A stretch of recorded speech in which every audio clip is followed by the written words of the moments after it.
Hamas chief Yahya Sinwar के खात्मे के बाद हमास के खिलाफ इजराइल का हमला और भी तेज हो गया है। उत्तरी गाजा के बेत लाहिया में इजराइल के भीषण हमले में 87 लोगों की जान चली गई, जबकि कई लापता बताए जा रहे हैं। मरने वालों की संख्या और भी बढ़ सकती है। गाजा के स्वास्थ्य मंत्रालय ने ये जानकारी दी।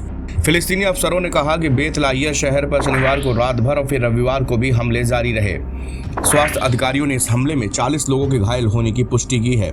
आपको बता दें, बेत लाहिया उत्तरी गाजे में जबालिया और बेत हनून का पड़ोसी शहर है। ये तीनों शहर इजरायली हमलों से बुरी तरह प्रभावित हैं।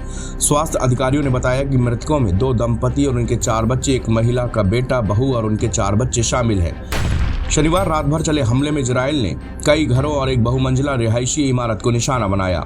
रिहायशी इमारत पर हमले की वजह से मलबे के नीचे 100 से ज्यादा लोग दब गए और यही वजह है कि इतने बड़े पैमाने पर लोग हताहत हुए हैं।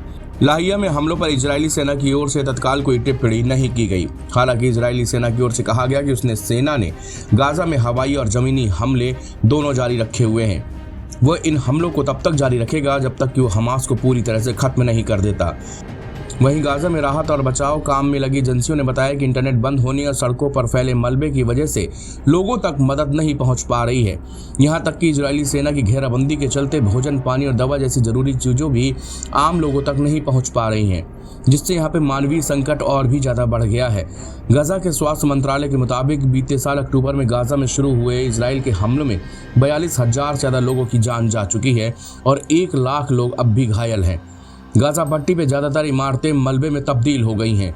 बीते 1 साल में गाजा पट्टी में 10 लाख से भी ज्यादा लोग बेघर हो चुके हैं। आपको बता दें, शनिवार को ड्रोन के जरिए हिजबुल्लाह ने इजरायली प्रधानमंत्री बेंजामिन नेतन्याहू के आवास को निशाना बनाया था। हमले के बाद नेतन्याहू और उनकी पत्नी सारा घर पर नहीं थे। हमले के बाद नेतन्याहू ने कहा था कि हिजबुल्लाह का मकसद उन्हें और उनकी पत्नी को मारना था। इजराइल पर हिजबुल्लाह के रॉकेट हमले के बाद इजरायली वायुसेना ने बेरूत में आतंकी ठिकानों पर बमबारी की, जबकि इजरायली सैनिकों ने लेबनान में घुसने के बाद सबसे तगड़ा ऑपरेशन चलाया। शनिवार को उत्तरी इजराइल पर हिजबुल्लाह ने 100 से ज्यादा रॉकेट दागे, जिसमें एक व्यक्ति की जान चली गई थी, जबकि कम से कम 10 लोग घायल हो गए थे। इसके साथ ही लेबनान से भेजे गए एक ड्रोन ने इजरायली प्रधानमंत्री बेंजामिन नेतन्याहू के आवास को निशाना बनाया। जवाबी कार्रवाई करते हुए इजरायली सेना IDF ने कहा कि उसने दक्षिणी लेबनान में अब तक के सबसे बड़े ऑपरेशन को अंजाम देते हुए हिजबुल्लाह के कमांड सेंटर को ध्वस्त कर दिया है। इजरायली सेना के 98वें डिवीजन में सैनिकों ने हिजबुल्लाह के ठिकानों पर छापा मारा। सेना ने बताया कि इसमें निगरानी उपकरण शामिल थे जो इजरायली कस्बों पर नजर रखते थे।